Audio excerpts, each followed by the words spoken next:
तो दर्शकों, आप लगातार देख पा रहे हैं कि अभी न्यूज़ इस समय प्रयागराज में विभिन्न अखाड़ों में जाकर के वहाँ के जो महामंडलेश्वर हैं उनसे मुलाकात कर रहा है, जान रहा है कुंभ के बारे में। तो ऐसे में ही हम लोग आ चुके हैं वृंदावन के ही एक परम संत जिनका नाम है फूल डोल दास जी महाराज। इनका भी सेक्टर 20 में यहाँ पर एक शिविर लगा हुआ है। यहाँ आज महाराज जी से महाकुंभ के इस पावन पर्व को लेकर के, महाकुंभ के स्नान को लेकर के जानेंगे कि कितना महत्व होता है इस स्नान का और क्या कुछ आशीर्वाद देना चाहेंगे। स्नान के बारे में क्या बताना चाहेंगे महाराज जी? सबसे पहले अभिनुज की ओर से आपको प्रणाम है। वसुदेव सुतम देवम कंसारूढ़ देवकी परमा कृष्णम वंदे जगत गुरु। प्रयागराज तीर्थ की जाए, गंगा जमुना सरस्वती की जाए, बेनी माधव जी की जाए।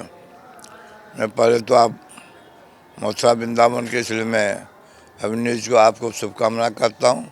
आप सबों का जीवन स्वस्थ मस्त तंदुरुस्त है। भगवान राष्ट्र की रति हो, मति हो, गति हो। आपके चैनल के माध्यम से मैं ये कहता मैं अखिल व चार संप्रदाय श्रीमंत हूँ। ये चार संप्रदाय खालसा है। चार संप्रदाय इस कुंभ का सुप्रीम कोर्ट कहा जाता है। कोई जगत गुरु बनता है मंडलेश्वर, चार संप्रदाय चारों महंत का हस्तक्षेप, तो कोई जगत गुरु बनता है तमान वर्षण। ये चार संप्रदाय कुंभ जो लगा है इसको अमृत स्नान किया जाए। पहले शाही स्नान कहा जाता था और पेशवाई कहा जाता है। यह हमारे मुख्यमंत्री के प्रेरणा, संतों की प्रेरणा से अमृत स्नान कहा गया है।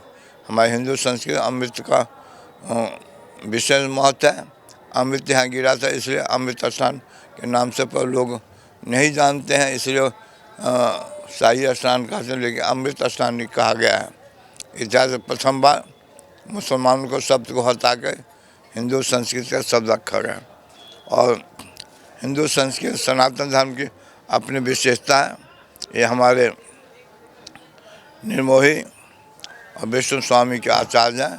चार संप्रदाय एक महंत है हमारे। वैसे आपके गोवर्धन के ही, आपके गोवर्धन में सामरिया बाबा के नाम से हम पुकारते हैं इनको। ये हमारे चार संप्रदाय के महंत हैं।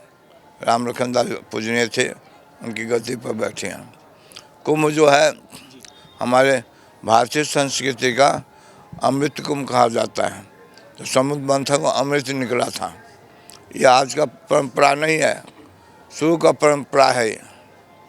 सतयुग द्वापर त्रेता उस समय का परंपरा है, उसे परंपरा से आए। एवं परंपरा इदम राजस्व विदु, शास्त्र का जो प्रमाण है।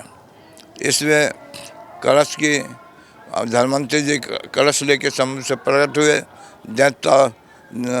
देवताओं में युद्ध हुआ और यह अमृत का से लेकर के पहले हरिद्वार की तो भगे, दैत्य लोग पीछे से देवता लोग भगे अमृत पाने के लिए। तो उन्होंने सोचा अभी असुरों से लड़ा कैसे जाए, कैसे अमृत हमसे प्राप्त हो, असुर तो अमृत ले जाए। इसलिए वृंदावन में उन्होंने सब देवताओं में मिलकर बैठक किया, ये अमृत हमें कैसे प्राप्त हो। इसे सब कहीं बैठक नहीं, वृंदावन में बैठक का। इसे पहला बैठक कुंभ के जितना बैठक सब पहले बैठक वृंदावन हुए। इसलिए अमृत का रस वहाँ गरुड़ जी भी लाए थे और देवता लोग भी पीछे अमृत वहाँ भी वृंदावन गया। इसलिए प्रथम बैठक वृंदावन हुआ। वहाँ से वो हरिद्वार गए, हरिद्वार में युद्ध हुआ। वहाँ से कलश लेकर प्रयाग में आए, प्रयाग में युद्ध हुआ। प्रयाग से नासिक और उज्जैन, एक दिन में हमारे एक दिन का 12 महीना का देवताओं एक दिन होता है। एक ही युद्ध हुआ, एक ही दिन सब जगह कलश लेके दौड़े थे। इसलिए 4 जगह कुंभ लगता है। और यहाँ त्रिवेणी उसे जनता, ये हमारी संस्कृति में हम जल नहीं कहते हैं इनको, और संस्कृत जल है। हमारे संस्कृत हम भारत को माता कहते हैं, गंगा को माता कहते हैं, जमुना को माता कहते हैं, सरस्वती को माता कहते हैं। ये हमारे भारतीय संस्कृति सनातन धर्म की संस्कृति है।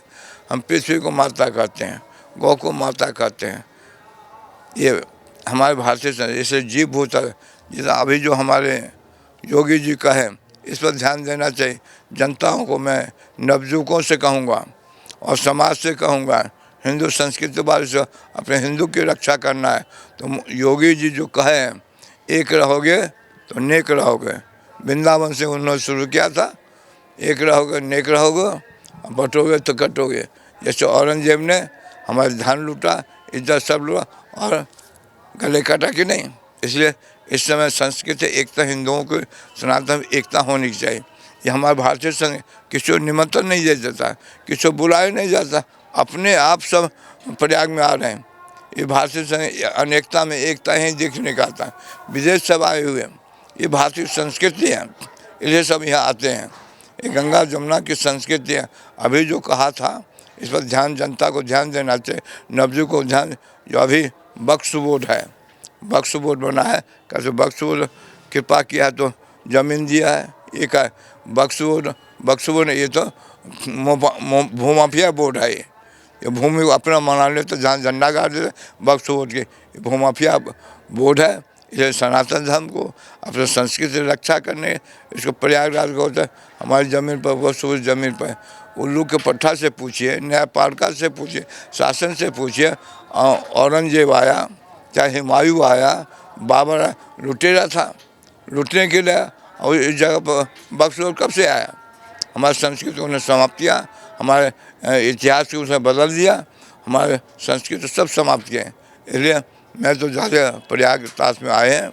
और उन्होंने कहा एक जो राम का हत्यारा, राम पर गोली चलाया, जिस तरह सज्जन ने लाल कर दिया, वो व्यक्ति उस पार्टी का गंगा में स्नान करोगे तो सब मर जाएगा। ऐसे सब होता है।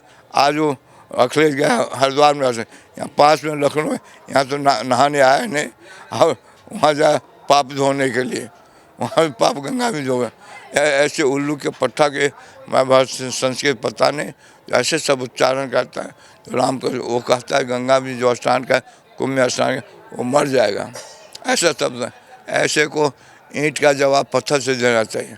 महाराज जी, जैसा कि आपने कहा कि जिस समय पर अमृत वर्षा हुई थी, धन्वंतरी से कलश लेकर मोहिनी का रूप धरा था, और आपने कहा कि वृंदावन में बैठक हुई थी, तो क्या वृंदावन उस समय पर था? ये मोहिनी अवतार कब हुआ था? क्योंकि कहा जाता है कि भगवान के कुछ विशेष अवतार थे, 10 अवतार थे, उनमें से श्री कृष्ण का अवतार वो कौन सा अवतार था? क्योंकि कृष्ण का ही अवतार मोहिनी अवतार विष्णु भगवान ने रखा है। और कहा जाता है कि वृंदावन की स्थापना भगवान श्री कृष्ण ने अपने हृदय से की है, अपने आने से पूर्व उसकी रचना की है। तो ऐसे में वृंदावन कितना पुराना माना जाए? वृंदावन जो है जी, अब बड़ा पुराण पढ़िए। जब पृथ्वी माता को बड़ा भगवान ला रहे थे तो पृथ्वी गर्भ हुआ मैं सबसे श्रेष्ठ। बड़ा भगवान हमारे दांत पर बैठा के ले, लेकिन उन्होंने देखा जो एक हरा भरा वन दिखाई दे रहा है। उन्होंने बड़ा भगवान से, ये हरा भरा, मैं तो पृथ्वी, दूसरा पृथ्वी कौन है? जिन्हें ये हमारा वृंदावन धाम है, गोलोक धाम, साक्षात गोलोक धाम ही वृंदावन में उतरा है।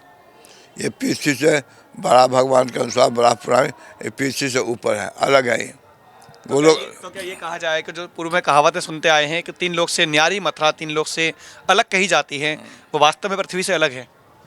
ये तो शास्त्र हमारा कर रहा है, शास्त्र कर रहा है। बड़ा भगवान पुराण दे, ये पृथ्वी गोलोक धाम है। साक्षात गोलोक धाम से भी जमुना जी आई है, साक्षात गिरिराज गोलोक धाम से। राधा ने कहा जो मैं वृंदावन तभी जाऊंगा जब पृथ्वी पर गोलोक उतरेगा। गोलोक का भूमि जो है पृथ्वी पर, तो साक्षात गोलोक धाम वृंदावन गोलोक धाम है। चारों धाम से पृथ्वी चारों धाम से अलग है वृंदावन धाम। महाराज जी, एक इस वक्त तो चल रहा है कि 144 वर्षों के बाद में दुर्लभ योग आया है। ये 144 वर्ष किस प्रकार से हुए? क्योंकि आपका भी कहना है, औरों का भी कहना है कि जो कुंभ है वो विगत कई वर्षों से लगता आ रहा है। कब से शुरुआत हुई थी? सबसे पहला कुंभ कब हुआ था? और 140 वर्ष बाद ये दुर्लभ संयोग कैसे बना? जब समुद्र मंथन हुआ था, अमृत का से लाया था, तो यहाँ ये प्रयागराज में तीर्थों का राजा प्रयाग है।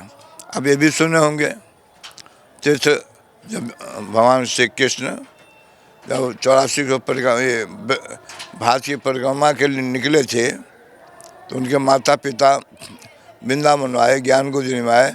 उन्होंने देखा एक घोड़ा आया है और काला था, वो सफ़ेद होगा, लेट करके रेती में, ब्रजरज में। वहाँ रज की विशेषता है, भगवान खुले पैर चले हैं और रज की। तो जितना उनसे पूछा, बाबा से पूछा, बाबा ने कहा ये घोड़ा तो काला आया था, सफ़ेद कैसे हो गया?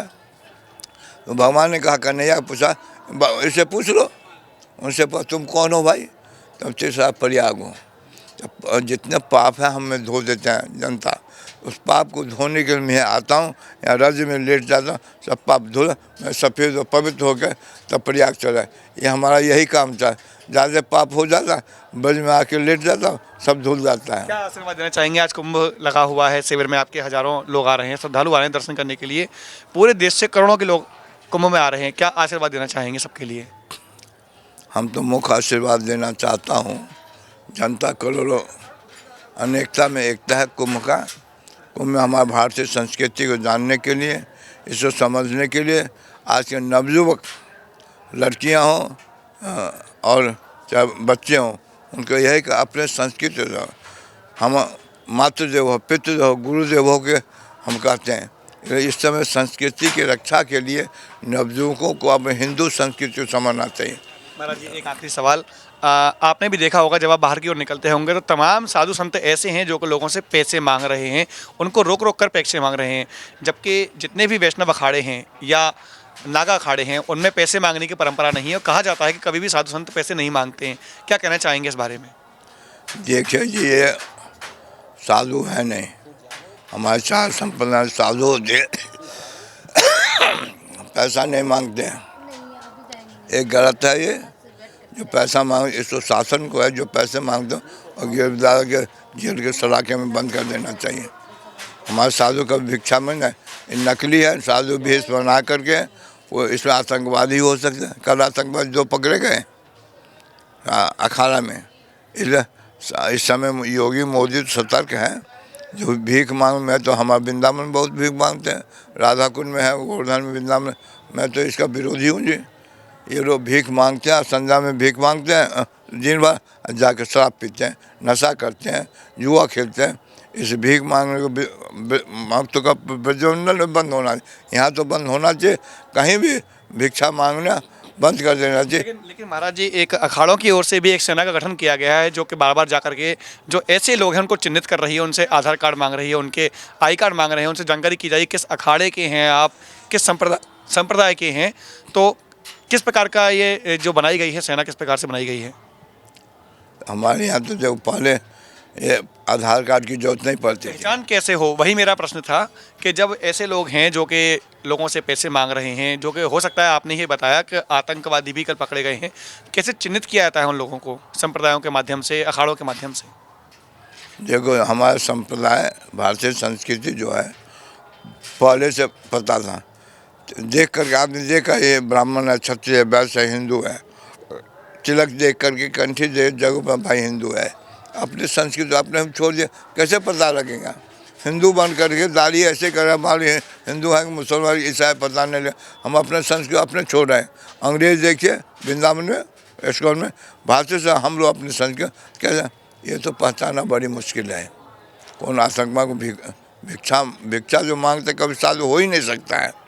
हमारे साधु कभी भिक्षा नहीं मांगते हैं, किसी आश्रम में रहते सेवा करते हैं। साधु वही होगा, हमारे साधु में कहा, भजन करो, भोजन करो, करो नाम संकीर्तन, आरती सेवा है उसी का नाम अकिंचन, ये हमारे साधुओं में कहा गया है। तो देखा दर्शकों, आज हमने बात की फूलडोल जी महाराज जी से, जो कि वृंदावन से पधारे हैं और शिविर में आए हुए हैं।